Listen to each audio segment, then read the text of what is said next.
This video is going to be about the cQ-DATR volume indicator, version 3.2. This is the indicator down here. I'm just going to go over some of the changes that I've done, which are right in this area. Everything else is pretty much the same. This is the slope input calculation right here, where you have the slope period, which is this value here. Slope mode, which is this moving average type, and the price, which is this up here. Next, we have the slope minimum, which right now it's set to 0. So it's just the value that the slope has to be greater or lesser than. This here, this noise reduction value, which these are just some preset values, so you don't have to type them in. And they work fairly well, but it's this right here. That's what this, it's just an ATR value, and it will, here I'll show you what it does. That's the default. I'll put it like to 1. And you see right here, a lot of this noise is just removed. And obviously you miss some of these here, and in order to keep the noise out, you'll have to find a different baseline, for example.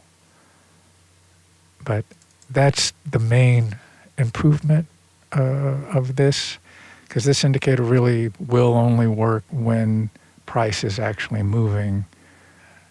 And pretty much everything else is the same. You have these 3 modes: the standard deviation signal, moving average single, moving average dual. And on the dual, you can swap the channels. For the bands, this is the moving average type. You have all these.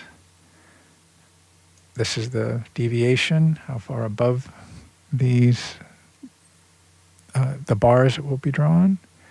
The minimum ATR level, which is this yellow line. Right now it's using 100, 80x VMA at 100, which is pretty flat, but it will move, it will change, vary. And then this down here is the inverted one, which right now it's linear weighted moving average at 10, and we'll put this at 5, and it moves it down like that, which sometimes what we can do is turn, if you want to set that first, turn it off. Right now that's not, maybe you could just put this to 2. You'll have to find the setting, but sometimes just using this works, just using the ATR itself. There's also a no parameters version, which will load this file. And for example, if you change this, we'll just reset it.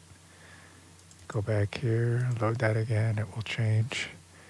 This is so you don't have to, if you're going to use it for an expert advisor, you can just use the iCustom function, and it will pass the parameters using a file. Every time you call that function, you won't have to pass any of the parameters, or you have to pass just the file name, which is this right here. This seems to work well, so give it a try.